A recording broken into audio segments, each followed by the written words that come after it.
Les prisons en RDC connaissent une surpopulation carcérale. À Kinshasa, comme à l'intérieur du pays, les pensionnaires des lieux de détention vivent dans une promiscuité indescriptible, allant jusqu'à contracter des maladies qui les amènent à la mort. La prison de Kangbayi, dont la ville de Beni au Nord Kivu, n'en est pas épargnée. Cette maison carcérale enregistre en moyenne 13 décès par mois.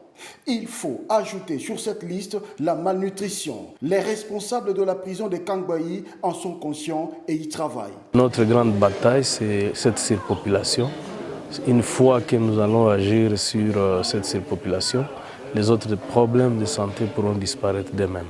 Cette montée en puissance des cas de décès à la prison de Kangbayi exige des réponses adéquates. Cela a ainsi amené les autorités de la région, les acteurs de la société civile et même le BCN-UDH à y réfléchir. Cette recrudescence se fait de manière assez préoccupante pour susciter donc la réflexion là-dessus et donc l'engagement d'actions concrètes. D'un autre côté, le Bureau conjoint des Nations Unies aux droits de l'homme est très mobilisé pour le désengorgement de la prison de Kangbayi en plaidant pour la libération des pensionnaires. Libération font suite au plaidoyer du Bureau conjoint des Nations Unies aux droits de l'homme.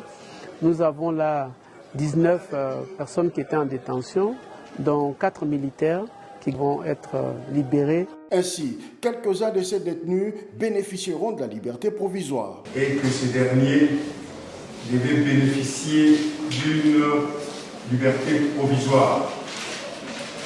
Et c'est toujours dans ce cadre, moi je devais le dire tout à l'heure ici précédemment, dans le cadre du désengorgement de la prison de Kangbayi.